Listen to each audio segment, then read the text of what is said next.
መምህር ቀሲስ መንግስቱ ጥላሁን አባታችን በመካከላችን በእግዚአብሔር ፈቃድ ተገኝተዋል። አሁን እሳቸው ያስተምሩናል። በቀጥታ ወደ እሳቸው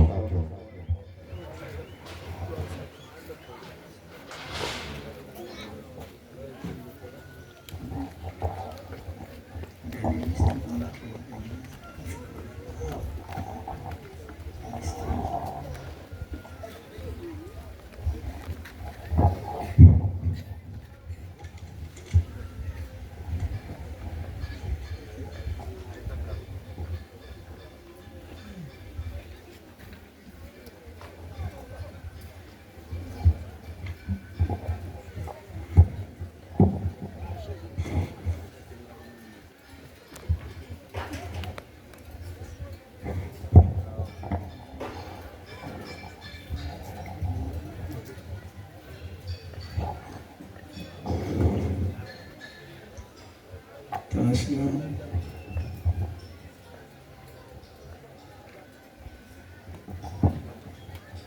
በስመ አብ ወወልድ ወመንፈስ ቅዱስ አሐዱ አምላክ ለልዑል እግዚአብሔር ክብር ምስጋና ይሁን። የልዑል ባለሟሎች ውድ አባቶቻችን፣ የዚህ ታላቅ ደብር ንጹሐን ካህናት አባቶቻችን፣ ንጹሐን አገልጋዮቹ እጅግ የምንወዳችሁ እንደየማዕረጋችሁ ልዑል እግዚአብሔር አምላካችን በቸርነቱ ይባርከን። ልዑል እግዚአብሔር በረጅም ዕድሜ ያበለጸጋችሁ፣ በረጅም ዕድሜ ያከበራችሁ፣ በዕድሜ ያበለጸጋችሁ እናቶችና አባቶች፣ ወንድሞችና እህቶች፣ የነገው ተተኪ ሕፃናት ምስጋና ይግባው ለስም አጠራሩ በጌታችን በመድኃኒታችን በኢየሱስ ክርስቶስ ስም ሰላም እላችኋለሁ። እንደምን አደራችሁ? እንደምን አረፈዳችሁ?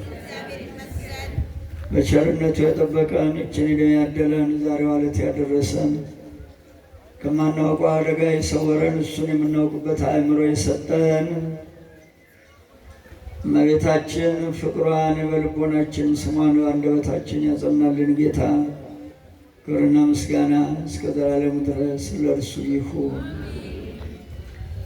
ምንቆይባትን ጊዜ እንዲባርክልን አንደበቴን የተከናወነ እንዲያደርገው ለመሰማማቱ እንዲያበቃን አስተምሮ በአእምሮ እንዲመልሰን እናንተን ውድ ወገኖቼን በተለይም ቅድስት ድንግል እመቤታችን ይዤ እናንተ በወገኖቼ ፊት በልዑል እግዚአብሔር ዙፋን ፊት ራሴን ዝቅ አድርጌ አንደበቴን ለሥላሴ አደራ እሰጣለሁ። ልመናዬን የሰማኝ ጌታ ክብር ምስጋና ለእርሱ ይሁን። ዓይነ ልቦናችንን ያብራው። እግዚአብሔር ከእኛ ጋር ይሁን። እንግዲህ ያለንበት ጊዜው ራሱ ከበድ ያለ ነው። ነገም ጥንተ ስቅለቱን የምናስብበት ነው። ሕማማቱም እየመጣ ነው። አባቶቻችን ጾሞ ያልተደረገላቸው ነገር የለም። እግዚአብሔር ይሁነን እኛን። ለማንኛውም መክፈቻዬ መዝሙር 73 ቁጥር 12 ማሳሰቢያዬ እባካችሁ ስትመጡ ማስታወሻ ይዛችሁ ኑ። የሚወረወረውን ኃይለ ቃል አዳምጡ። ቅዳሴው ላይ ኃይለ ቃል አለ። አባቶች የሚናገሩት ላይ ኃይለ ቃል አለ። ድርሳኑ ላይ፣ ገድሉ ላይ፣ ቅዳሴው ላይ ካዳመጣችሁት እኮ ቂም ያለበት አይቅረብ። ሁሌ ይታወጃል። ቂም ያለበት አይቅረብ። ሐሰተኛ ይወገድ። አትዋሹ። ከሁሉ የሚገርመኝ ሌባ፣ አራጣ፣ አበዳሪ፣ ጉቦ የሚበላ በጤፍ ዋሻ የሚጨምር ሁሉ ወንጌሉ እንትን ቅዳሴው ላይ ወርቅን የሚወዱ ይነቀሉ። እግዚአብሔር ያጥናሽ። ይብላኝለት ጉቦ የሚበላ ይህን ቃል አልሰሙም። ይህን ቃል ወርቅን የሚወዱ ይነቀሉ፣ ዘሩ ይጥፋ፣ መታሰቢያ ቦታ ሁሉ አይታወቅ ማለት ይነቀሉ። አሁን ታው አዳምጡ ቃሉ፣ ኑሩበት፣ ተለወጡበት።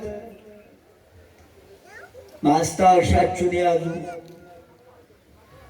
መዝሙር 73 ቁጥር 12 እግዚአብሔር ሰንጉስ ውእቶሙ ቅድመ ዓለም ወገብረ መድኃኒተ ማእከለ ምድር አንተ አጽናዕካ ለባሕልከ። ነቢየ ልዑል ዳዊት እናቱ ኢትዮጵያዊ ናት። ሆብሌ ነው የምትባለው። ኢትዮጵያዊ ናት ማለት ዘርን አይመለከትም። የአገር ስም የዘር መጠሪያ አይሆንም። ጸጋ እግዚአብሔር ላልተለያቸው ሰዎች፣ እግዚአብሔር ከነሱ ጋር የሆነ ሰዎች የአገር ስም ዘር አይጠራበትም። ዘር የሚጠራ እላይ ስንወጣ ዘር አዳም፣ ወረድ ስንል ዘር አብርሃም። በቃ ከዚህ ውጭ በዘር የሚጠራ የለም። ምድርንም ሞልቶት ያለው ይሄው ነው። የአንድ አባት የአንድ ፈጣሪ አንድ አምላክ ልጅ እግዚአብሔር ያደርስ እንዲሆነናል። ትርጓሜ እናቱ የታደለች ማኅፀኗን ባርኮላት የስምንተኛው ሺህ ማኅፀን ምን ይወልድ ይሆን? እንደው ምን ትታችሁ ምን ወልዳችሁ ትሄዱ ይሆን? መውለድ ያልጨረሳችሁ ሰዎች ምን እያላችሁ ትለምኑት ይሆን? ገድለ ተክለ ሃይማኖት አንብባችኋል? መቼም አለ እዚህ ገድሉ ተክልዬ ስላለ ቤታችሁ ይኖራል። የማያገለግልህን የማይበጀኝን እንዳትሰጠኝ ማኅፀኔን ዝጋው ይሉ ነበር። ብዙ አባታችን ተክለ ሃይማኖትን ወለዱ። ብርሃን ሳለበት ማኅፀናቸውን። ብርሃናት ዓለም የታደሉ ተክልዬ ከዙፋን በድንግልና የጸኑ ምንኩስና እኮ መላእክትን መሆን ነው። ከ24ቱ ካህናተ ሰማይ የተደመሩ ታላቅ አባት ተፈጠሩ። የታደለ ቤተ መንግስቱ አደረገው ማኅፀኗን፣ መንበሩ አደረገው፣ ዙፋኑ አደረገው ማኅፀኗን። የታደለች ሆብሌ ዘማሪ ሊሰጣት ጌታ ከመወለዱ ከሺህ ዘመን በፊት የተነበየው የዘመረው መዝሙር ነው። ይሄ መዝሙር ነቢየ ልዑል ዳዊት መታደል ነው። የበግረኛ ነበር። ከረኝነት አምጥቶ ሕዝብ ሰጥቶ ቤተ መንግስት ሰጥቶ ያዙ። እነዚህ ልጆች በቤተ መንግስት አኖረው። እግዚአብሔር አምላክ አነገሰው ከበግረኝነት አምጥቶ። እንዲህ ነው እግዚአብሔር የሚያመሰግኑት። እግዚአብሔር ከሱ ጋር የሆነ ሰው የታደለ ነው። እግዚአብሔር እንዳይለየን በቃሉ እንኑር። ትርጓሜ ልዑል እግዚአብሔር ከዓለም አስቀድሞ ንጉሥ ነው። ይህንን ዓለም እኮ የሰራው እሱ ነው። ሰሪው ይቀድማል እኮ ከተሰሪው። የእኛ ጌታ ይህንን አምላክ የባህሪ አምላክ መሆኑን አየ እየዘመረ። የታደለ ጣት እናቴ ልጅ የታደለ ጣት በገና የደረደረ ምን ሰርተን እንጽፈንበት ይሆን? እንደው ምን አድርገን ይሆን? አቤት ይቺ እጅ በእጄ ነውር ተጣብቃ እንደሆነ አለ ኢዮብ። ምን ተጣብቆበት ይሆን? ምን ሰርታችሁበት ይሆን? ነጥቀ ይሆን? ቀምተ ይሆን? ገፍተ ይሆን? ደማ ፍቅሰ ይሆን? መርዛ ብልተ ገለ ይሆን? ደረደረበት፣ በገና አመሰገነበት፣ በክንዶቹ መሰንቆ መታበት። የታደለ እግዚአብሔር ማኅፀኗን ባርኮላት የታደለ ፍጥረት ወገብረ መድኃኒተ ማእከለ ምድር። ከላይ የቀረናለ ልዑል እግዚአብሔር ከዓለም አስቀድሞ ንጉሥ ነው። ልዑል እግዚአብሔር ዓለም ሳይፈጠር የነበረ ንጉሥ ነው። ሰሪው ይቀድማል። የአዜናት ልጅ አንዴን በምድር መካከል መድኃኒትን አደረገ። ማእከለ ምድር ይለዋል ቀራንዮን። አንዴን በማእከለ ምድር በኢየሩሳሌም በቀራንዮ አዳምን ፈጥሮ ድህነትን አደረገለት። ለመዳን ያብቃን። ቀራንዮ ተፈጽመው ብላኝለን ሥጋው እንደሆነ ያልተቀበሉ ነፍስ አባትም የሌላችሁ እግዚአብሔር ያጥናችሁ። ሥጋው እንደሆነም ያልተቀበላችሁ ነፍስ አባት እያላችሁ ንስሐ ያልገባችሁ ሥጋው ደግሞ ያልተቀበላችሁ እግዚአብሔር ያጥናችሁ። የምትጸኑ ከሆነ አቤቱ ጌታችን መድኃኒታችን ኢየሱስ ክርስቶስ በቀራንዮ ሥጋውን ቆርሶ ደሙን አፍስሶ ለአዳም ድህነትን አደረገ። አንድም ግብፃውያንን አጥፍቶ እስራኤላውያንን አድኖ ድህነትን አደረገ። አስቀድሞ የነበረ ዳዊት ሙሉ ከባቢሎን አውጥቶ ድህነትን አደረገ። አንድም ሥጋውን ቆርሶ ደሙን አፍስሶ ነፍሳትን ከሲኦል አወጣ። አንድም ባቢሎንና ግብፅ የሲኦል ምሳሌ ናቸው። ከሲኦል ያወጣን ዘንድ በቀራንዮ ሥጋውን ቆረሰ ደሙን አፈሰሰ። ጌታችን መድኃኒታችን ኢየሱስ ክርስቶስ በኢየሩሳሌም በቀራንዮ በማእከለ ምድር ተሰቅሎ ነፍሳትን ከሲኦል አወጣ፣ ድህነትን አደረገ።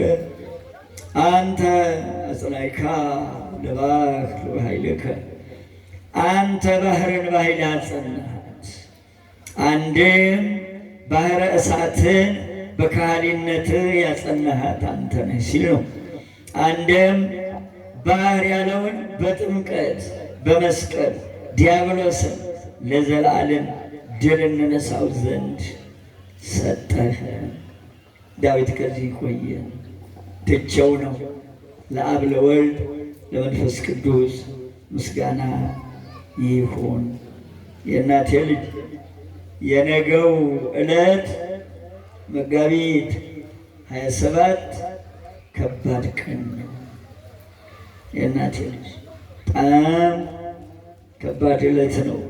ይሄ ዕለት መጋቢት 27ና የእናቴ ልጅ ጥቅምት 27 ይገናኛል። ጥቅምት 27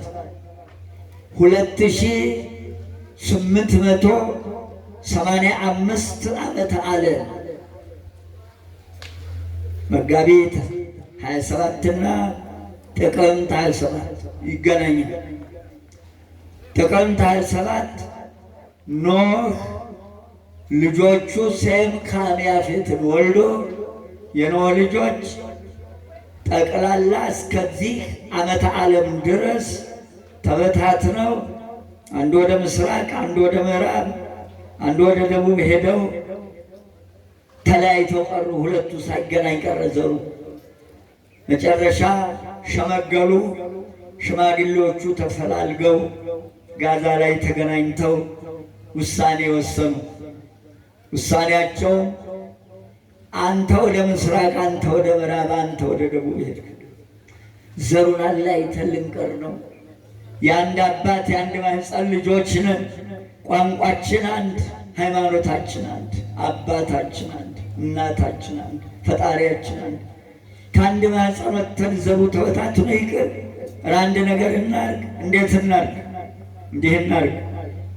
ለአባታችን ለኖህ የሰጣትን ቀስተ ደመና እንምረጥ። ሶስቱን አረንጓዴ፣ ቢጫ፣ ቀይ እንምረጥ። ሁላችን ነጩን ደመና ነጭ ልብስ እንልበስ። 12 ህብረ መልክ ነው ደመናው። እንድታውቁ ቀስተ ደመና ለኖህ የተሰጠችው 12 ህብረ መልክ ነው። 12ቱም ህብረ መልክ አንድምታ አለው። 12ቱ ልብ አድርጓት። 12ቱ ለዘመናችን ለአዲስ ኪዳኑ 12ቱ ነገደ እስራኤል፣ 12ቱ ሐዋርያት፣ 12ቱ ሰዓተ መዓልትና ሰዓተ ሌሊትን አንተርሶ በኖህ አብራክ ቅዱስ ቅዱስ እያሉ የሚያመሰግኑት በአብራኩ የነበሩ ስለሚያመሰግኑት በዚህ ምክንያት በ12ቱ ህብረ መልክ አድርጎ ምድርን የሚባርኩ ቅዱሳን 12ቱ ሐዋርያት በአብራኩ ስለነበሩ ከዚያ ውስጥ ሶስቱን መርጠው ነጩን እንልበስ፣ አረንጓዴ፣ ቢጫ፣ ቀዩን እናጽና። በነጠላችን፣ በባርኔጣችን፣ በፈረስ ዕቃው ሳይቀር በመቀነታችን እናርግ። በአንድ እንጨት እናቁመው፣ በመጣንበት ጎዳና ሁሉ እንትከለው ከፍ ባለ ቦታ ላይ። በአንድ እንጨት መሆኑ የአንድ አባት፣ የአንድ እግዚአብሔር፣ የአንድ ቋንቋ፣ የአንድ ሃይማኖት ልጆች ነን ሲሉ ከዚያም በሻሹ ሴቶቹ በመቀነት አድርገው በፈረስካ በነጠላቸው ጫፍ አድርገው የእናቴ ልጅ ነጠላችሁን ጫፉን ይዩት። ነጠላ ጥለት ያለው የለበሳችሁ ማፈኛው 3፣ 5፣ 6፣ 7 ነው የሚሆነው። ከዚህ ውጭ አይሰራም። ቁጠሩት። 3 ቢሆን ሶስትነቱን የሚጀምሩ ሥላሴ የሚጨርሱ ሥላሴ ናቸው።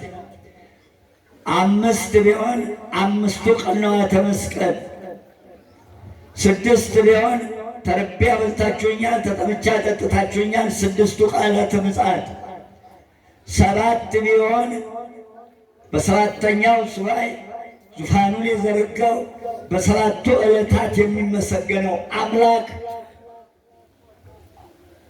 ልብ አድርጎ 1 መወርወሪያው፣ 2፣ 3 በቀኝ ነው የሚጨርሰው፣ 4፣ 5 በቀኝ ነው የሚጨርሰው፣ 6፣ 7 በቀኝ ነው የሚጨርሰው።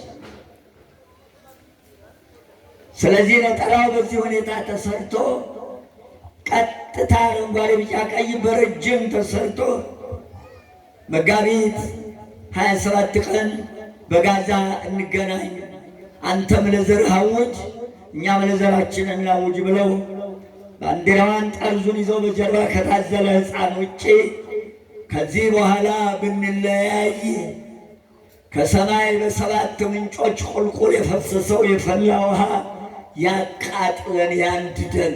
ብንለያይ ከመሬት 70 ምንጮች የፈላ ውሃ ያመነጩት ምንጮች የፈላ ውሃ ያቃጥለን፣ ከዚህ በኋላ አንለያይም ብለው የተማማሉበት ቀን ነው። መጋቢት 27 ቀን በ2885 ዓመተ ዓለም የትም ቦታ ሰንደቅ ዓላማ ለመጀመሪያ ጊዜ ቀራንዮ ጌታ የተሰቀለበት ላይ የተተከለበት ቀን መጋቢት 27 ቀን ጋዛ ላይ ሁለቱ ሄደዋል። እዛው ጋዛ ካም አርፏል። እርግማንም አለበት እሱ በአባቱ ስቆ ካም ነበር። ስለዚህ አባቶቻችን መጋቢት 27ን ወደዚህ ያመጡት ሴም፣ ካም፣ ያፌት ተለያይቶ የነበረው ዘር አንድ የሆነበት ቀን ነው። መጋቢት 27 ደግሞ የእናቴ ልጅ ልብ አድርጉ፣ ከመላእክትም ከአምላኩም ተለይቶ 5533 ዓመት ከ3 ወር ፍዳውን ሲጠብስ የኖረበት ያ ተሽሮ ያ ተደምስሶ ባንዲራዋ ተተከለችበት የኖህ ቃል ኪዳን የተተከለችበት ጋዛ ላይ ባንዲራዋን የተከሉባት ላይ ቀራንዮ መስቀሉ ተተክሎ አዳም ከመላእክትም ከፈጣሪው አንድ የሆነበት ቀን ነው። ተለያይቶ አይተረክም። ጥቅምት 27 መጋቢትን ያመጣል። መጋቢት 27 ጥቅምትን ያመጣል። ተረስቷል። ይሄ ሁሉ የሚናገረውም የለም የሚያስታውሰውም የለም። ይብላኝልን። በአንድ እንጨት ነው የሚሰቀለው የትም ቦታ ባንዲራ። የሚገርመው መጀመሪያ ቀስተ ደመናዋ አረንጓዴ ሆኖ የሚታየው በፍል ውሃ ጠቅላላ መሬቱ ጠርግርግ ብሎ ተጠርጎ እንጨቱ ልጦ ሁሉ ተልጦ በንፍር ውሃ ተቀቅሎ ተንጨብሮ የነበረ መሬት መስከረም 16 ቀን ደመራ ደምሮ ኖህ መስዋዕቱን ሲያቀርብ በደመራው በነደደው እሳት መጀመሪያ አረንጓዴ ያሳየበት ምክንያት ዝናቡ ሲዘንብ በተአምር መስከረም 1 ቀን ከመርከብ ወጣ። መስከረም 16 የመጀመሪያውን ደመራ ደምሮ ነዶ ሲያልቅ መስዋዕት ሲያቀርብ ቀስተ ደመናዋ መጀመሪያ አረንጓዴ ነበረች። ወዲያውኑ ምድር በሙሉ በአንድ ጊዜ አረንጓዴ ሆናለች። በዚያን ወቅት ወይን አፍርቶ አግኝቶ ጠጥቶ የሰከረው በዚህ ምክንያት ነው። ኖህ ልብ አድርጉ። የጥፋት ውሃ ባበቃ ማግስቱ ውረድ ቢለው አልወርድም እኛ ከጥፋት አንተ ደግሞ ከቁጣ አትቀርም ብሎ ቢከራከረው ጌታ ቃል ኪዳን ሰጥቼሃለሁ፣ ቀስቴን በደመና አሳይሃለሁ አለው። መስከረም 1 ቀን ከመርከብ ወረደ። ባሉት ሰዎች አዋጅ አወጀ። 8ቱ ቤተሰብ 15 ቀን ብሎ እንጨት ሰብስቦ መስቀልኛ ከምሮ ጋዛ ላይ ከፍ ያለ ቦታ ላይ ከምሮ ያንን አንድዶ መስከረም 16 ቀን መስዋዕቱን ሲያቀርብ ለመጀመሪያ ጊዜ ቀስተ ደመና መሬት የተተከለበት ቀን ጋዛ ላይ ቀስተ ደመና ያየው አባታችን ነው። መስከረም 16 ቀን በዛው ላይ ቀስተ ደመናዋ እንደገና ሴም ካም ያፌት ተክለው ዘሩን አንድ ያደረጉበት ቀራንዮ ላይ አንድ እግዚአብሔር፣ አንድ ቋንቋ፣ አንድ አባት፣ አንድ ማኅፀን፣ አንድ እናት ነው። ስለዚህ የዛ የነገው ቀን መጋቢት 27 ከጥቅምት 27 ጥቅምት 27 ከመጋቢት 27 ዘሩ አንድ የሆነበት እዚህ ከእግዚአብሔር ጋር ደግሞ ከመላእክት ጋር አንድ የሆነበት ከባድ ቀን ነው። መስከረም 1 ርዕሰ አውደ ዓመት አባታችን ኖህ 150 ቀንና ሌሊት በባህር ላይ ሲንከራተት ከርሞ መሬት የረገጠባት መስከረም 1 ቀን ርዕሰ አውደ ዓመት። መስከረም 15 ሰብስበው ጨረሱ የነበሩት ሕዝቦች 8 ቤተሰብ በአብራኩ ነበረ ሕዝብ። ይሄ ሕዝብ በአብራኩ ነበረ ሕዝብ ተብሎ ነው የታወጀው። መስከረም 16 የመጀመሪያው ደመራ በምድር ላይ ኢትዮጵያ ላይ የመጀመሪያው ደመራ መናገሻ ተራራ ላይ መስከረም 16 ቀን ዘራ ያዕቆብ የመጀመሪያ ደመራ የደመረች ኢትዮጵያ መናገሻ ተራራ ላይ መስከረም 16 ቀን። እግዚአብሔር ከኛ ጋር ይሁን። ደመራን የደመረ እንጨቱን መስቀለኛ ሰብስቦ አባታችን ነው። መስከረም 16 ቀን ቀስተ ደመና በምድር ላይ የታየች ለመጀመሪያ ጊዜ የእመቤታችን ምሳሌ በ12 ህብረ መልክ ታጅባ በ12 ህብረ መልክ መታጀቡ የእግዚአብሔርን የቸርነቱን ብዛት ቀስተ ደመናዋ እመቤታችን ናት። የእመቤታችን የጸጋዋን ብዛት የሚወዳት የሕዝቡን ብዛት የሚያመሰግኗት የመላእክትን ብዛት ለመናገር የቸርነቱን ብዛት ለመናገር በ12 ህብረ ቀለም አጅቦ የእመቤታችን ምሳሌ ቀስተ ደመናውን ሰጠው ለኖህ። ያን መሐላ ያፈረሰው ሁሉ ከላይ ያ 7ቱ ምንጮች ቁልቁል ያፈሰሱት እሳት ይውረድብን፣ ከዚህ በኋላ ብንለያይ ከመሬት የፈለቀው 7 ምንጮች የፈላ ውሃ ያንድደን አንለያይም ብለው የማሉበት ቀን ነው። ጥቅምት 27 አንድ የሆኑበት ቀን ምለው ዘሩን አንድ ያደረጉበት ቀን። ያን መጽሐፍ ሁሉ አጥፍተውታል። ምስጋና ይግባው ለእግዚአብሔር። ያስኩትን ይዣለሁ አለ። እግዚአብሔር ይመስገን። እና እንግዲህ ነገ የኛ ጌታ ነሆ መጋቢት 27 ጥንተ ስቅለቱ ዕለተ ዓርብ መከራ የተቀበለበት ቀን ነው። ዕለተ ዓርብን አነሳዋለሁ። እግዚአብሔር ከኛ ጋር ይሁን። በዕለተ ዓርብ ጌታችን መድኃኒታችን ኢየሱስ ክርስቶስ የተቀበላቸው በረከቶች፣ ሀብቶችና ጸጋዎች እናያቸዋለን። መድኃኒታችን ኢየሱስ ክርስቶስ በስምዖን ቤት የእራቱን ሥርዓት ከፈጸመ በኋላ ጌታችን መድኃኒታችን ኢየሱስ ክርስቶስ ወደ ጌቴሴማኒ ሄደ። ሐዋርያትን እነት ይሁዳ አልነበረም። እሱ ወዲያውኑ ከማዕዱ ወጥቶ ሄዷል። ስራውን ጨረስ፣ ሂድ የታዘዝከውን አድርግ አለው። ወዲያውኑ ሂድ አለው። ወጣ፣ ከሐዋርያት ለየው፣ እንደተለየ ቀርቷል። እግዚአብሔር አምላክ ከመለያየት ይጠብቀን። ከበረከቱ ለየው፣ ወጣ፣ ሄደ። ቤተ ክርስቲያን ቃለ እግዚአብሔር ሲነገር፣ ኪዳን ሲደርስ፣ እናቴ ልጅ ቅዳሴ ሲቀደስ በተቻላችሁ መጠን አቋርጣችሁ አትሄዱ፣ አትጠቀሙ። በመንበርከኩ በጌቴሴማኒ ተንበረከከ።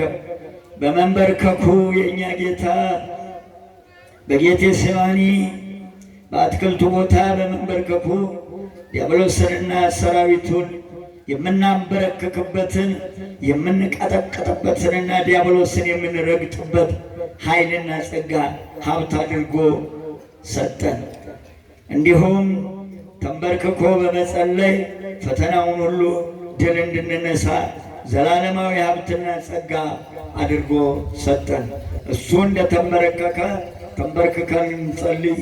በመንበርከኩ ዲያብሎስን እንዳንበረከከ ያንን ኃይል ለእኛ ሰጠን። የሚያንበረክከው ጌታ የእኛን ሥጋ ለብሶ ትሕትናንም እንዴት ጠላትን እንደምናንበረክከው አስተማረ። ተንበርክኮ የሚጸልይ ክርስቲያን አለ። ይሰግድ አለ። ጉልበቱ መሬት የሚነካ ግንባሩ መሬት የሚነካ እናሾፋለን። ጉድ አሹፉ ያሾፋል። ሲስቅበት ይውላል ሰይጣን።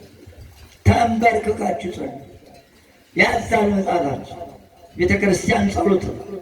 ምን ጊዜ ግብፅ ሄዱ 91 ዓመተ ምህረት እግዚኦታው ላይ ቆባቸውን አውልቀው በብርሃን ንስሐ ይበሉና አቡነ ሽኖዳ ቀጥታ ተንበረከኩ። መንበሩ ፊት እጃቸውን ዘርግተው አክሊላቸውን አውልቀው እግዚኦታው ሲደርስ መቅደስ አድሬ ገብቼ አቡነ ሽኖዳ የእናቴ እንበርከ ይሄ ልብ ተንበረከከ የሚባል ሽንገላውን ተዉት። ያናቅቶት ነው የእኛ ጌታ። ተንበርከኩ አንበርክኩት። ፈራ ይላል። እሱ የሚፈራ አምላክ ነው። የሚያስፈራ ጌታ። አዳም ዕፀ በለስን ከበላበት ጊዜ ጀምሮ በፍርሃት ተውጦ ሲደነግጥ፣ በተለይ ሲጨልም በምትሃት እየመጣበት እንደ ዛሬ ምትሃተኞች በየቦታው እያስጮሁ እንደሚጫወቱበት በምትሃት እያስደነገጡ ይጫወቱበት ነበር። ፍርሃትን ተመልቶ ነው ይኖር። ያን ፍርሃት ለማራቅ በዕፀ በለስ ምክንያት ባመጣነው ፍዳ የተነሳ በከባድ ፍርሃት ውስጥ እንኖር ነበር።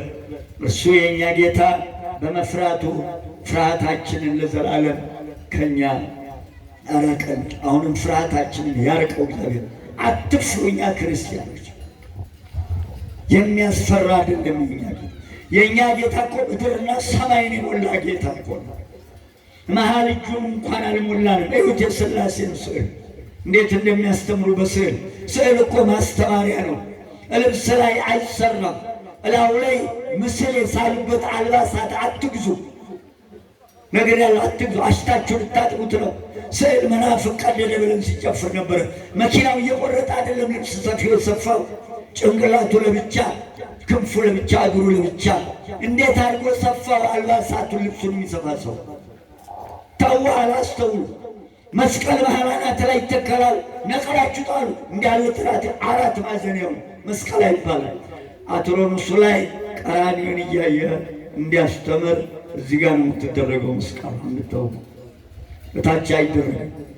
ሁሉ ስርዓት አለ። ስዕል ማስተማሪያ ነው። ስዕል መማሪያ ነው።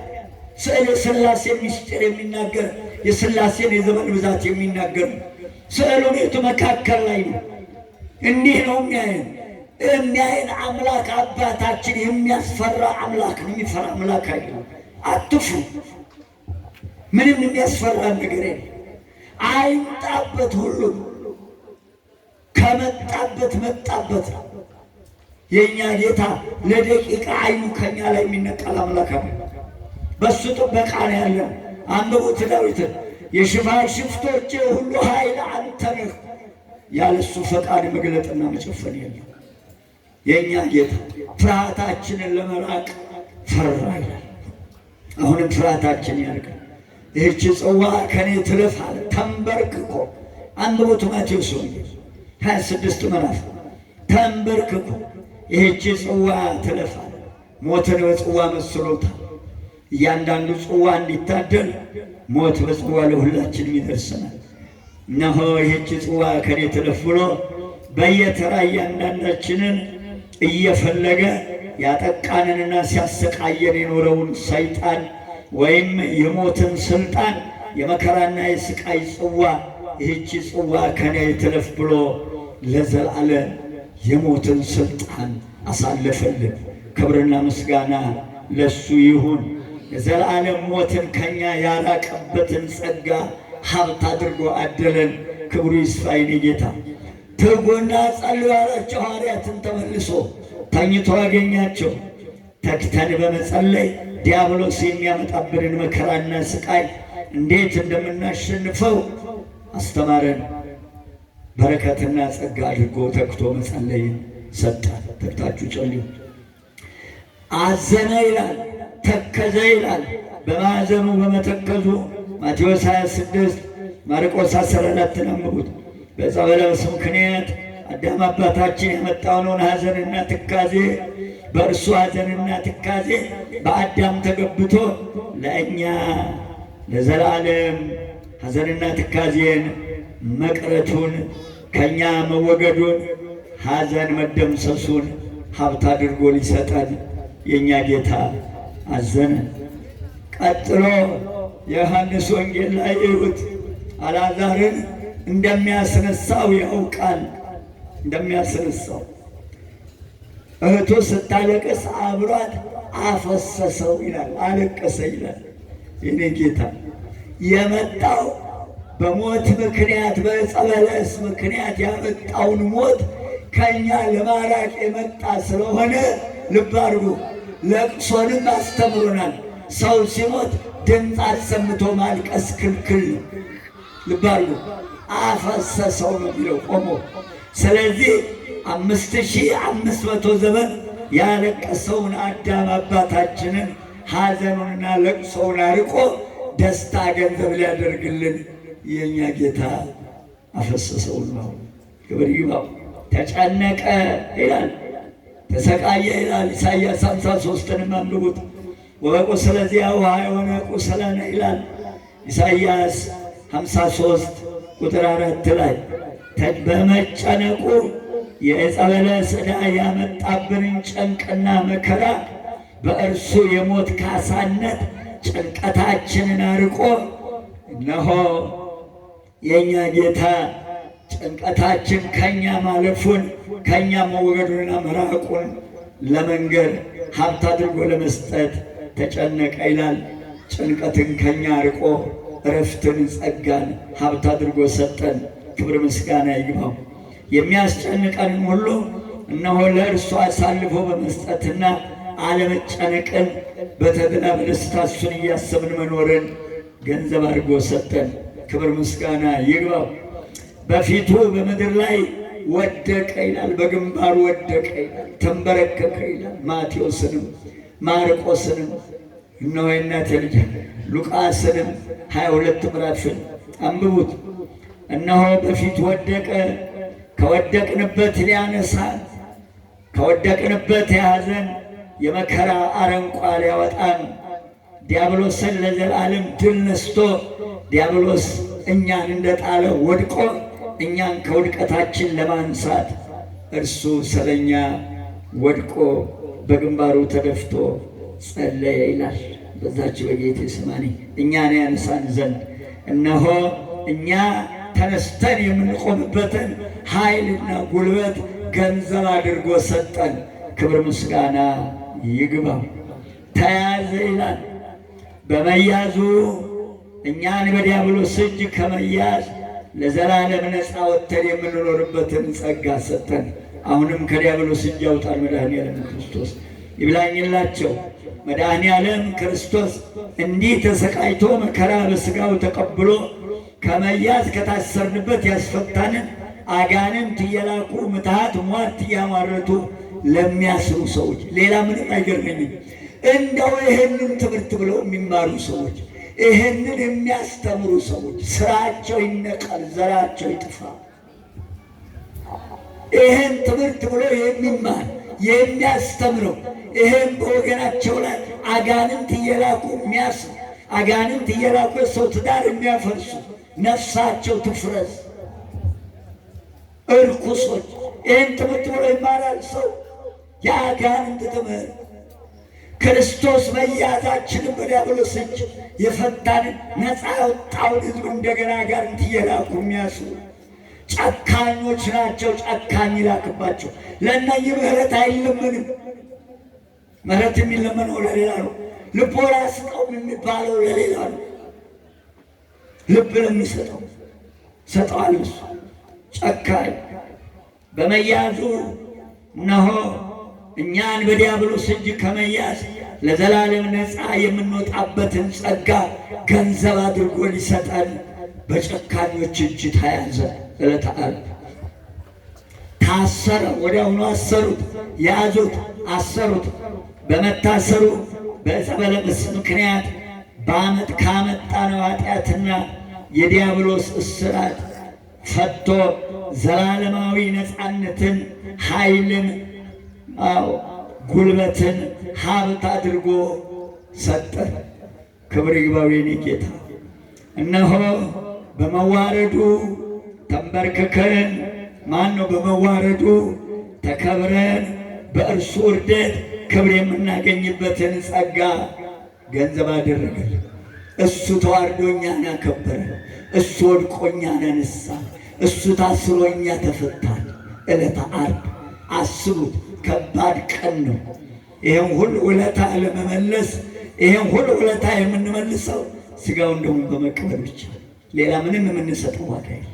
አለ ምክንያት አልቆረሰውም እና ሥጋውን በጲላጦስ ፊት ለፍርድ ቀርቦ ቆመ። መቆም የነበረብን እኛ ነበር። አዳም አባታችን ዕፀ በለስን በልቶ ካመጣብን መከራና ፍዳ ጭንቅ ለዘላለም ለፍርድ ከመቆም እንድን ዘንድ ነፃ አድርጎ ጸጋውን ክብሩን አደለን። እነሆ ለዘላለም ለፍርድ ከመቆም መዳንን ጸጋ አድርጎ ሰጠን። በመገረፉ፣ በመደብደቡ፣ በጥፊ በመመታቱ፣ በዲያብሎስ ስልጣን ከመደብደብ፣ በኃጢአት ከመገረፍ ለዘላለም ነፃ የምንወጣበትን ሀብት ጸጋ አድርጎ ሰጠን። በአይሁድ ዘንድ መሳቂያ መሳለቂያ ሆነን ነበር።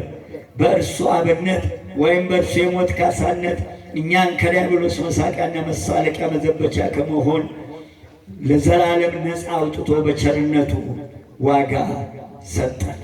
ክብር ይግባው። በመራቆቱ ከሥጋና ከነፍስ በመራቆት አድኖ እነሆ ራሱን ልብሰ ጸጋው ሀብት አድርጎ ሰጠን። አትራቆቱ። ጠበልም ስትሄዱ ተጠንቅቃችሁ፣ እናቶች ፓንታችሁን ታጥቃችሁ ሙሉ ቀሚሳችሁን ለብሳችሁ ጡታችሁን ሸፍናችሁ ነው የምትቀመጡት። ራቆት ግቡ ካላችሁ ትታችሁ ቀርታችሁ እንዳትገቡ።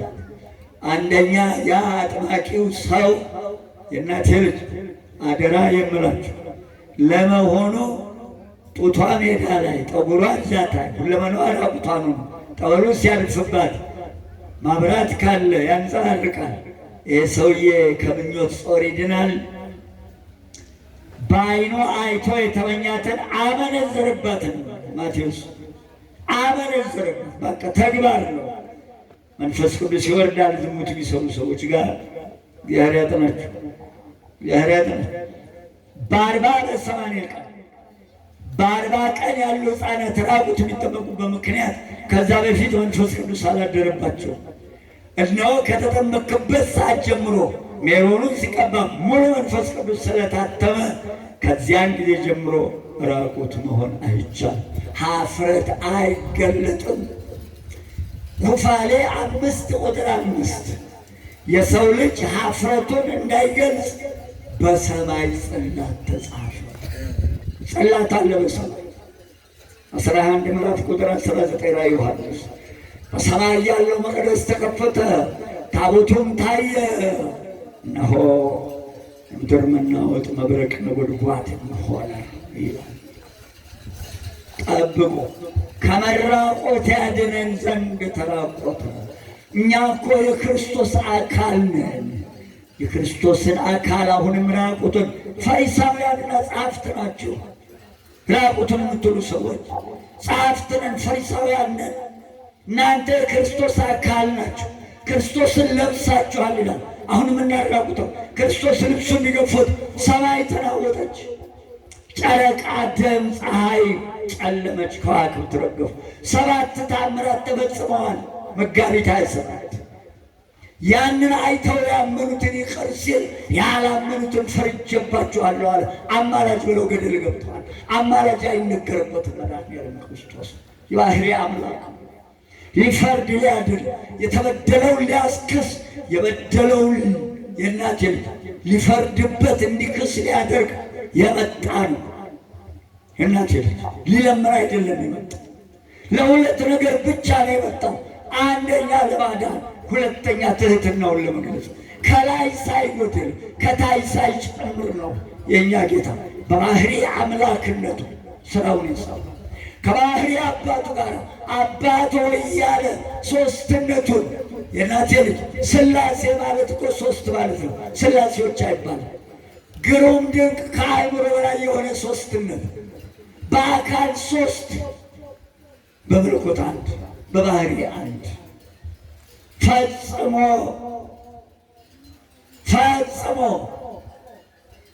ሶስት የሆነውን አካል አንድነቱ አይጠቀልለውም። የባህሪው አንድ መሆን ሶስትነቱን አይከፋፍለው። የባህሪው አንድ መሆን የእናቴ ልጅ የባህሪው አንድ መሆን ሶስትነቱን አይጠቀልለውም። የአካሉ ሶስት መሆን ባህሪው ላይ ከአእምሮ በላይ ነው። ሌላ መናገራችን ይሄን የእናቴ ልጅ ይህ የባህሪ አምላክ ነፃ ያወጣትን ከመራቆት ያዳናትን ነፍስ ራቁት እንዳትሆን። እናቶቻችን ብትታመሙ ቀሚሱ ትርትር ቢል ችግር እንዳይፈጠር ፓንታችሁን ታጥቃል። ወንዱም ከቻልክ ሙሉ ቀሚስ አልብስ። ኢየሩሳሌም ሄዳችሁ ሰዎች ታውቁታላችሁ። በምንም አይነት ታምር ተረከዙ ይታይ አያስገባውም። አይሁዱ ሙሉ ቀሚስ ለብሶ ነው ወንዱም ሴቱም ዮርዳኖስ የሚገባው። ማን ነው ራቁቱ ነው ያላችሁ? 40-80 ቀን ሕፃን ከተጠመቀባት በማግስቱ ቢመጣ እርቃነ ሥጋውን አይተወቅ ለብሶ ስዕሉም ሲሳል እኮ የሚማርበት ጠፋ። ግድግዳ ማጌጫ ሆነ እንጂ ጌታችን አባቶቻችን ይሳሉ ከፍ አድርገው በደረቱ ድረስ። እናቶቻችን ጠዋት ስጦታችሁን ሸፍኑ ማለት ነው። እናቶቻችን አባቶቻችን እንዳስተማሩ እንዳይገለጥ ጡታችሁ ለሕፃኑ ብቻ ነው የሚገለጠው። ጡቱ ለተመጋቡ ብቻ ነው የታዘዘለት። ዛሬ መቀለጃ ሆኖ ይብላኝላችሁ ብቻ መጽሐፍ ማታነቡ ሰዎች ከሥጋና ከነፍስ ከመራቆት አድኖ ራሱን ጌታችን ልብሰ ጸጋ አድርጎ ሰጠን። መንፈስ ቅዱስን አለበሰን። በመራቆቱ ለበሰን። በዕፀ በለስ የተገፈፈው የብርሃን ልብስ ተመለሰለት። ዕለተ ዓርብ በመቁሰሉ በመቸንከሩ ቆስሎ አዳነን። በእርሱ ቁስል እኛ ተፈወስን። ሕማማችን ደዌያችንን ተሸከመ። እርሱ ስለኛ ሞተ። ኢሳይያስ 53 ምዕራፍ የታደለ የተወለደው ግንቦት 28 ትንቢቱን የተናገረው ታኅሳስ 28 በአራት ዓመት አንድ ጊዜ ታኅሳስ 28 የሚከበርበት ምክንያት ተወለደ። ሕፃን ተወልዶልናል። ወንድ ልጅ ተሰጥቶናል። አለቅነት በጫንቃው ላይ ነው። እነሆ የሰላም አባት የሰላም አለቃ ብሎ የተነበየለት ኢሳይያስ 9 ቁጥር 6 ተወለደ ስላለ በአራት ዓመት አንድ ጊዜ ታኅሳስ 28 የሚከበረው ልደት በዚህ ምክንያት ጳጉሜ 6 ስለሆነ አይደል? ስለዚህ በመቁሰሉ በእርሱ ቁስል ቆስሎ እጁ ተቸንክሮ 6666 ጅራፍ ተገርፎ እነሆ ቆስሎ የፈወሰን ጌታ ቆስሎ የዕፀ በለስ ኃጢአት ያቆሰለንን አድኖ ለዘለዓለም በእርሱ መፈወሳችንን እነሆ የጸጋ አድርጎ ሰጠን። በመቸንከሩ በአምስቱ ቅንዋተ መስቀል ዲያብሎስን ሰራዊቱን ቸነከራቸው። ምንጊዜም ስትጸልዩ በአምስቱ ቅንዋተ መስቀል የተወጋ የተረገምከውን ብላችሁ ጥሩት። ሳዶር፣ አላዶር፣ ዳናት፣ አዴራ፣ ሮዳስ ሁለቱ በጀርባ ነው ያሉት፣ ሮዳስና አዴራ። ሰራዊቱ በመቸንከራቸው የዲያብሎስ ሰራዊት ዲያብሎስንና ሰራዊቱን ቸነከራቸው። ጌታችን በተቸነከረ ጊዜ በወዲያኛው ዲያብሎስን ተሰምቶታል። እኛም ከዘላለም የኃጢአት ችንካርና ሞት የዳንበትን ጸጋ ገንዘብ አድርጎ ሰጠን። በመጠማቱ ከነፍስ መጠማት ረካን። በመስቀሉ ላይ ከመሃል እጆቹና እግሮቹ ከጎኑና ከፊቱ ላይ ከፈሰሰው ከወረደው ንጹሕ ደሙን ጠጥተን እነሆ ሥጋውን በልተን የዘላለም ሕይወትና ዕረፍት ገነት መንግሥተ ሰማያትን የምንወርስበትን ዘላለማዊ ጸጋ በዕለተ ዓርብ ሰጠን። ይብላኝላችሁ ይህን ሥጋና ደም ያልተቀበላችሁ ሰዎች እግዚአብሔር ይሆናችሁ። ድንገተኛ ሞት ይበዛል። በተቀመጠበት፣ በወጣበት፣ በተኛበት፣ በሄደበት ይቀራል። ራሴን ወገቤን ቆረጠኝ፣ ሐኪም ቤት አይችልም። ሳሎን ያለ መኝታ ቤቱ አይደርስም። ከመኝታ ቤቱ ሳሎን አይወጣም። ከደጅ ያለ አጥሩን አይገባም። በያለበት እየወደቀ ይቀራል። ይብላኝላችሁ ሥጋው ደግሞ ያልተቀበላችሁ ነፍስ አባት እያላችሁ ዝም ያላችሁ እግዚአብሔር ያጥናችሁ ሁላችሁን። መራራ ሐሞትን በመጠጣቱ የእኛ ጌታ አምባ መጠጊያ ጋሻ የሆነ ጌታችን መድኃኒታችን ኢየሱስ ክርስቶስ ዘላለማዊ የሆነ ጣፋጭና የሚጥም ስሙን እየጠራን መራራውን የሞት ጣር የማሸነፍ ኃይል ጸጋ አድርጎ ሀብት አድርጎ ሰጠን። አዳም አባታችን ዕፀ በለስ በልቶ ባመጣው የሞት ዕዳ ምክንያት የመረረውን ሕይወታችንን አጣፍጦ ታሪካችንን ለውጦ በእርሱ የሞት ካሳነት ምክንያት ጣፋጭና የሚጥሙ ስሙን እየጠራን እንድንበት ዘንድ ኃይል፣ ጸጋ፣ ሀብት አድርጎ ዕለተ ዓርብ አጎናጸፈን። ክብር ይግባው የኔ ጌታ። ለ5533 ዓመታት ከ3 ወራት ሙሉ ሞት በእኛ ላይ ሰልጥኖ ስንጋተው የኖርነውን መራራውን የሞት ጽዋ መራራ ሐሞትን በመጠጣቱ መራራ ሲኦልንና ገሃነምን ለዘላለም ከኛ ሕይወት ላይ ደምስሶ የማያልፈውን የማያልቀውን ጣፋጩን የገነትና የመንግሥተ ሰማያትን ዘላለማዊ ዕረፍት፣ ተድላ፣ ደስታ፣ ሀብት አድርጎ ሰጠን። ክብር ይግባው። ይህን ተድላ ደስታ የማትፈልጉ ሥጋው ደግሞ ያልተቀበላችሁ እግዚአብሔር ያጥናችሁ።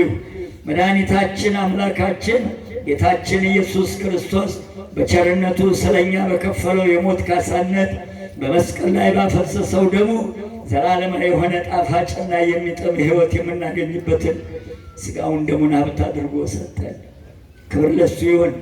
መራራ ሐሞትን በመጠጣቱ መራራ የሆነ የሞትን ስቃይ መከራ መረረ ሲኦልን ገሃነመ እሳትን ለዘላለም ከኛ ደምስሶ አርቆ ጣለልን። ጣፋጭ የሚጥም ገነት መንግሥተ ሰማያትን ለዘላለም ሰጠን። ጌታችን አምላካችን መድኃኒታችን ኢየሱስ ክርስቶስ ለዘላለም ማደሪያው የሆነች ለእናትነት የመረጣትን ቃል ኪዳኗ አማላጅነቷ ስሟ የሚጥም ውድ እናታችንን ገንዘብ አድርጎ ሰጠን። መራራ ሐሞትን ጠጥቶ ጣፋጭ ሆነ ስሟ የሚጥም የማትጠገብ እናት ሰጠን። ጌታችን መድኃኒታችን ኢየሱስ ክርስቶስ እኛን ለማዳን ራሱን መሥዋዕት አድርጎ በመስቀል ላይ የፈጸማቸውና የተቀበላቸው መከራ ሁሉ እርሱን አብነት አድርገን ብንቀበላቸው ሁሉንም ዋጋ የምናገኝባቸው የሚጥሙ ሀብቶች አድርጎ ከፈለን። እሱ የተቀበለውን ግርፋት፣ እሱ የጠጣውን መራራ ሐሞት፣ እሱ የታሰረውን እስራት ስለ ስሙ ብንታሰር ዋጋችን እጅግ ታላቅ ነው።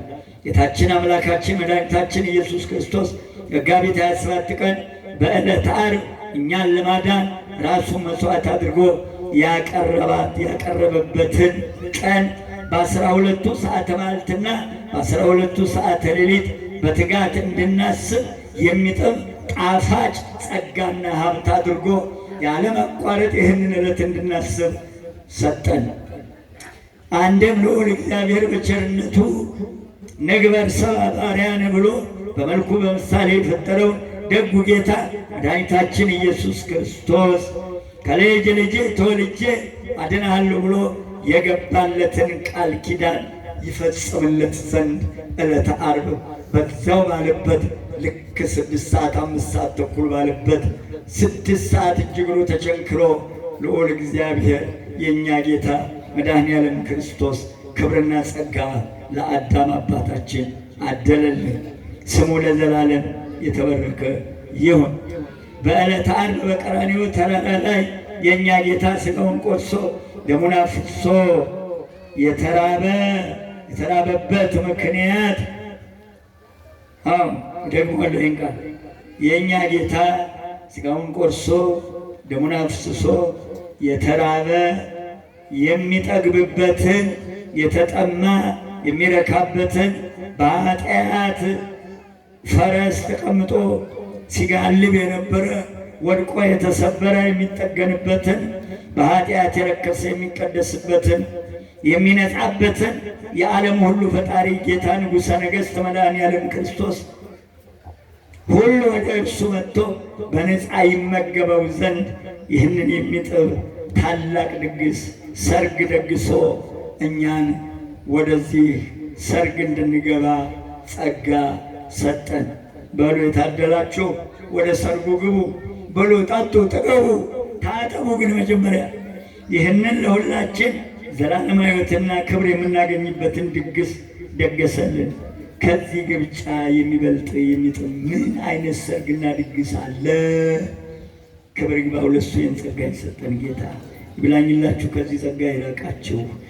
በዕለተ ዓርብ በቸርነቱ ለእኛ ዘላለማዊ ስጦታ አድርጎ የሰጠንን ጸጋ ሀብት እውን ሆኖ መጋቢት 29 ቀን በዕለተ እሑድ መንፈቀ ሌሊት በገዛ ፈቃዱ በገዛ ስልጣኑና በገዛ ኃይሉ ግናዝ ፍቱልኝ መቃብር ክፈቱልኝ ሳይል በኃይል በግርማ ከሕቱም መቃብር ከሞት ተነሳ። እኛም ከሞት እንነሳለን። ልዑል አምላካችን መድኃኒታችን ኢየሱስ ክርስቶስ በእርሱ የሞት ካሳነት ምክንያት የሰጠንን ጸጋና ሀብት በረከቶችን የእናቴ ልጅ ሁሉ በዘላለማዊ ትንሣኤ ደምድሞታል። እርሱ ትንሣኤ ለእኛ በእርሱ ትንሣኤ ለእኛ የዘላለም ትንሣኤና ሕይወት ሆኖ በ12 ወራት በ12 ሰዓተ መዓልትና ሌሊት ይህንን እንዳንረሳ እንድናስበው ጸጋው ሀብት አድርጎ ሰጥቶናል። እማዝነው ዕለተ እሑድ መንገድ የምትሄዱ ሰዎች ዕለተ እሑድና ቅዳሜ ገበያ አልነበረም። ሽማግሌ አባቶች ውቀሱኝ፣ ሽበታችሁ ይውቀስኝ። እሑድ በንጉሡ ጊዜ ሱቅ ከፍቶ የተገኘ ንግደ ፈቃዱ ይነጠቅ አልነበረም።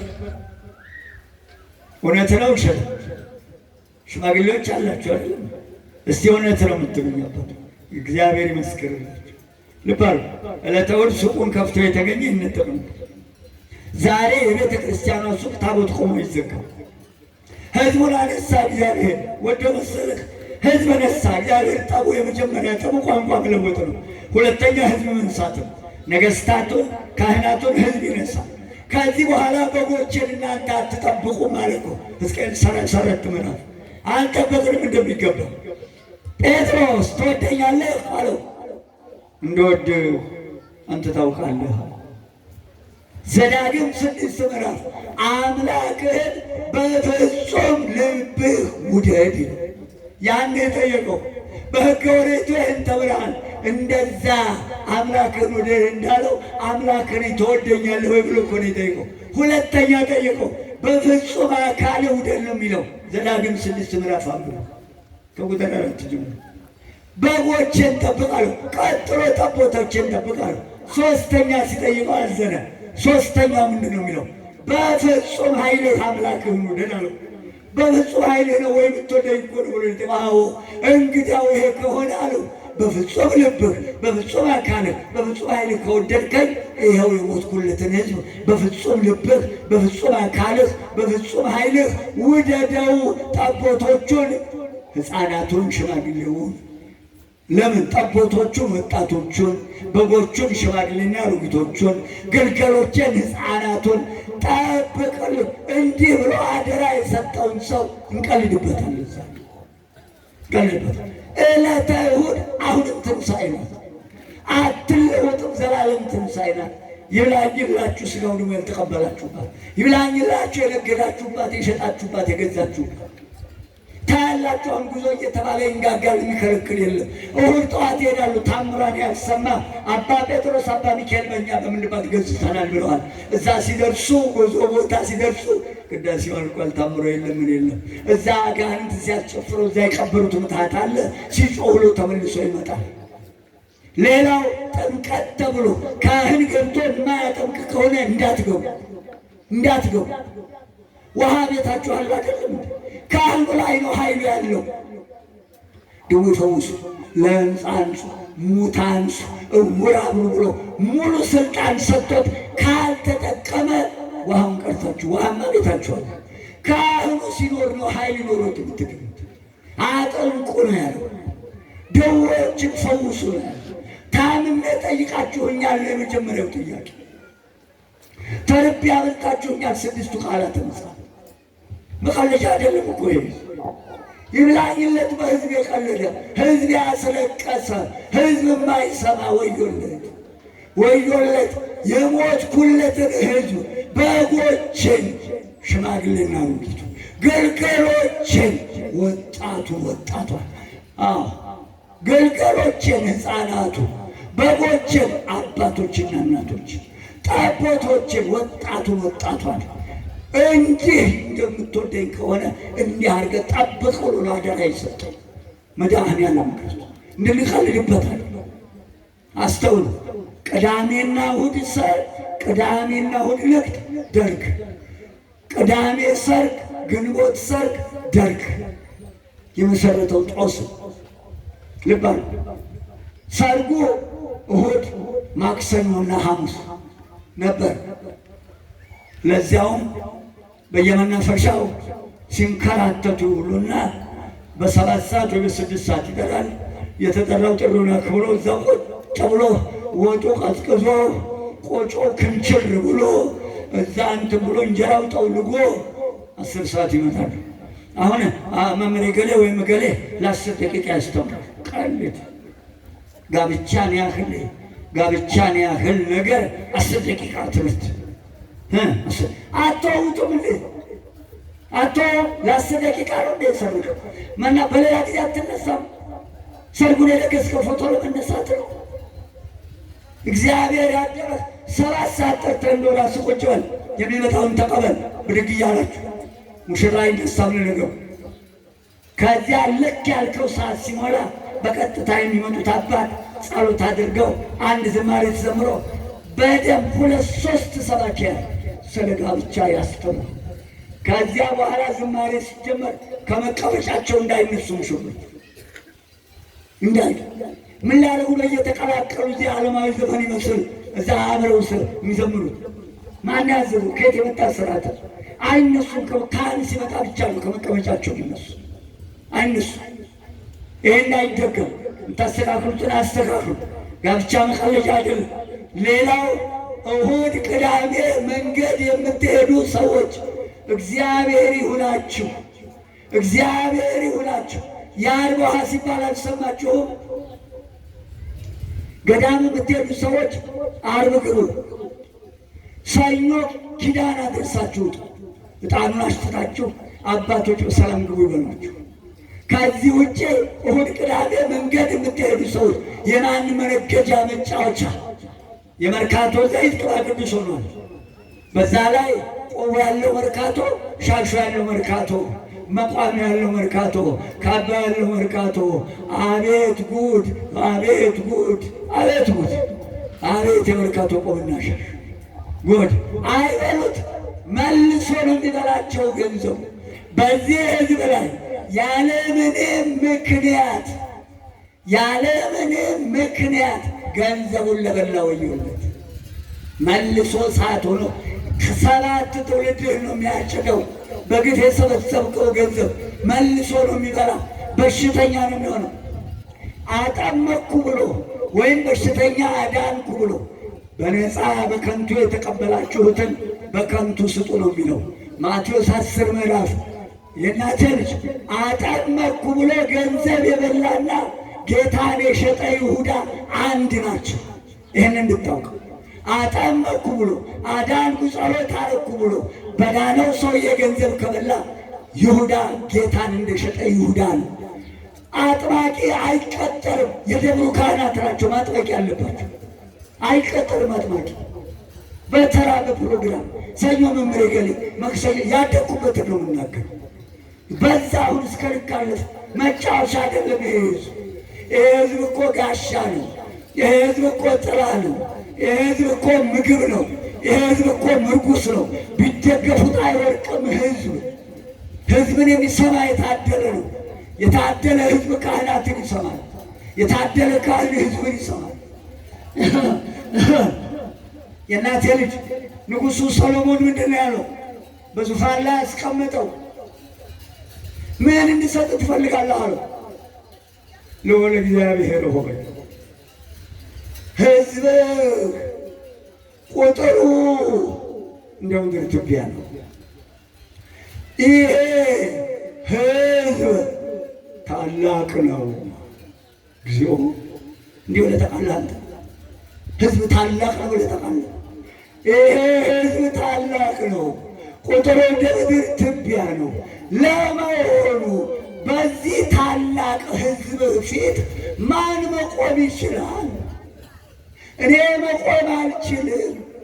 ቢያለቅስ እንባውን እንዳብስ፣ ቢጠይቀኝ በጎ ልመልስ። ልዑል እግዚአብሔር ሆይ በዚህ ታላቅ ህዝብ ላይ ሾመኸኛልና ጥበብን፣ ማስተዋልን፣ ትዕግስትን ገንዘብ አድርግልኝ፣ ይህን ስጠኝ ባለ የታደለ የ12 ዓመት ልጅ አንድ በሆ ታውቃለህ? ይህን ተናገረህ ታውቃለህ? ዲግሪ ዶክተሬት ማስትሬት እያለ ተናገረህ ታውቃለህ? ይህንን ታዳምጣለህ? እንኳን ሌላውን ህዝብ ማዳመጥ ሚስትህን ታዳምጣታለህ፣ ባልሽን ታዳምጫለሽ። ተማሪው አስተማሪውን ያዳምጣል ብለህ ተማሪ እኮ አስተማሪውን ያዳምጣል ብለህ መምህር ተማሪውን ያዳምጣል። ጥያቄ ሲጠይቀው ልባርክ ጥያቄ ሲጠይቀው ብለህ ተማሪ ሲጠይቀው መምህሩ ተማሪው ራሱን ይገመግማል። መምህሩ በተማሪው ጥያቄ ምን ያህል እንደሄደ ምን ያህል የጠለቀ ትምህርት እንዳስተማረ መምህሩ ራሱን ይገመግማል። ይኸውልህ ብለህ ተማሪ መምህሩን፣ ብለህ መምህር ተማሪውን፣ ብለህ ሴት ባሏን፣ ብለህ ባል ሚስቱን ያዳምጣል። ትደማመጣላችሁ? የስምንተኛው ሺህ ባልና ሚስቶች ነው ወይስ መኪናውን በሌላ ስም ቤቱን በሌላ ስም ሚስቱን የሚሰርቅ ባሏን የምትሰርቅ ከሚስቱ የሚደበቅ ሀብት ከባል የሚደበቅ ሀብት እግዚአብሔር ዶግ አመድ ያድርገው፣ አይባረክላችሁ። መቼም ሰው አትወልዱ ሁለት ሌቦች አንድ ቤት ተቀምጠው። አሁን ከሚስት የተደበቀ ሀብት ከባል የተደበቀ ሀብት ነው። ሰው ይላሉ ይሄ ሁሉ ሌባ የተፈጠረው በእነኚህ ሌቦች ምክንያት የተወለደ ነው። ማህፀናቸው የተረገመ ነው የሚሆነው፣ ዘራቸው የተረገመ ነው የሚሆነው። ሰው አይወልዱም። እንዴት ከሚስቱ ይደብቃል? ከባሉ ይደብቃል። ሰው ልመለስ ወደ ነገሬ። ስለዚህ እናቴ ልጅ የታደለ ህዝብ ካህናትን ይሰማል። የታደለ ካህናት ህዝብን ይሰማል። ተደማመጡ።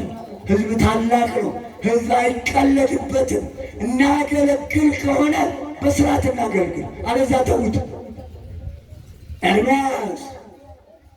ኤርምያስ 48 ምዕራፍ ቁጥር 10 የእግዚአብሔርን ሥራ በቸልታ የሚያደርግ እርጉም ይሁን፣ ሰይፉን ከሱ የሚመልስ እርጉም ይሁን። እግዚአብሔር ያዘዘውን ትእዛዝ በቸልታ የምናደርግ ሰዎች ወዮልን፣ ወዮልን። ድዌ ፈውስ፣ ለምጻሙን እጅ ጭኖ የእኛ ጌታ እጅ ጭኖ እነ ቅዱስ ጴጥሮስ እነ ቅዱስ ጳውሎስ ጨርቁ ተቆርጦ ሄዶ ድዌው ላይ ሲጣል ነበረ። አጋንንት ይወጣ ነበር። የጻፈው ወረቀት እላው ሲደረግ ነበር። እጅ ጭኖ ነው ማጥመቅ፣ ድዌውን መፈወስ። ስርዓት አላት ቤተ ክርስቲያናችን። በእርሱ ቁስል ፈወሰን የእኛ ጌታ ስሙ የተባረከ ነው። በመካከላችን እየሄደ እየዳሰሰ እያበላ እያጠጣ አስተማረን። የእሱን ፈለግ እንከተል፣ እርሱን አብነት አድርገን እንሂድ። ስሙ ለዘላለም የተመሰገነ ይሁን። መጠቀልለዋለሁ።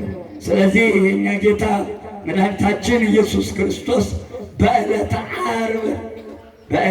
ዓርብ የእኛ ጌታ ይህም ሁሉ መከራ ተቀብሎ 6 ሰዓት ተሰቀለ። ፀሐይ ጨለመች፣ ጨረቃ ደም ሆነ። ይህን ያነሳሁት ሰውነቱን ቢገልጡት ራቁት ቢያደርጉት ምድር ተንቀጥቅጣለች። 4 ታምራት በምድር ተፈጽመዋል። መጋረጃው ቤተ መቅደስ ተቀዷል። ሙታን ተነስተዋል። እናቴ ልጅ ሙታን ከ1000 የሚያንሱ ከ500 የሚበልጡ ሙታን ተነስተዋል። መላእክት በመስቀሉ ስር እንደ ግል ተረብርበው ነበር። 7ቱ ታምራት ተፈጽመዋል። ስለዚህ የእኛ ጌታ መራቆታችንን መልሶ የቀደመ የተገፈፈ ልብሳችንን ለመመለስ በዕለተ ዓርብ ይህን ሁሉ አድርጎ የዕዳ ደብዳቤያችን የመጨረሻውን 2ኛውን በሲኦል የነበረውን ደምስሶ የቀደመ ክብራችንን መልሶ 33 ሰዓት ቆይቷል በመቃብር 33 ሰዓት በሲኦል 33 ዓመት ያስተማረውን መሃል እጁን መሃል እግሩን የተገረፈ ሰውነቱን ጎኑን አሳይቶ ጥምቀት ቁርባን ሆኖላቸው 33 ዓመት ከ3 ወር ያስተማረውን በ33 ሰዓት ፈጽሞ እሑድ መንፈቀ ሌሊት ከሞት ተነስቷል። ክብርና ምስጋና ይግባው። የነገው ዕለት መገረፉን መታሰሩን በግንባሩ ተደፍቶ መጸለዩን ተንበርክኮ መጸለዩን ስለኛ መታሰሩን ስለኛ መወጋቱን 5ቱ ችንካሮች ሳዶር፣ አላዶር፣ ዳናት፣ አዴራ፣ ሮዳስ በዛ ላይ አክሊለ ሦክ የወጋው በፊቱ ላይ ደሙ ሲወርድ ስዕሉን መሳል ያለበት ዝም ብሎ ብረት እያቀለጡ በእንጨት ላይ አይቀረጽም። እንድታውቁት ዛሬ በመስቀሉ ላይ ሁሉ እመቤታችን ምን አርጊ ብለው ነው መስቀል ላይ የሚቀርጿት? እመቤታችን ከየት የመጣ ስርዓት? በቀለም ብቻ ነው የምትወጣው። ከ12ቱ ህብረ መልክ በታዘዘላት የእናቴ ከመሃል እጁ ደሙ ሲፈስ በቀለም ይወጣል። በፊቱ ላይ ሾኮ ደሙ ሲፈስ ከጎኑ ደምና ውሃ ሲወጣ በቀለም ይወጣል። 2 ነው። ከመሃል እግሩ የፈሰሰው ደሙ በስዕል ይወጣል።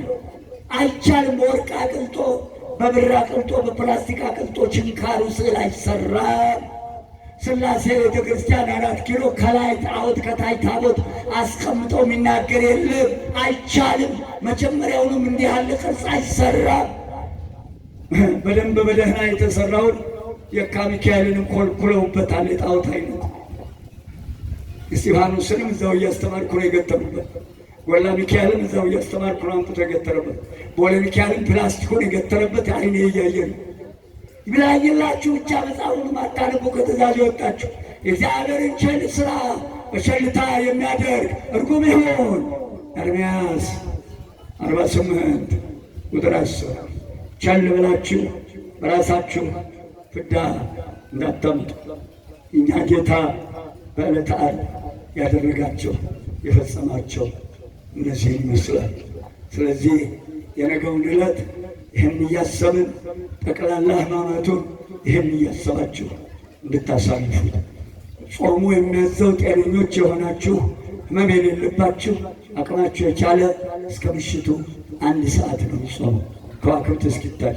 የታመማችሁ ለነፍስ አባቶቻችሁ ለካህናት እየነገራችሁ አቅማችሁ የቻለውን አድርጉ። እግዚአብሔር ከእኛ ጋር ይሁን። ለብርሃነ ትንሣኤው ያብቃል።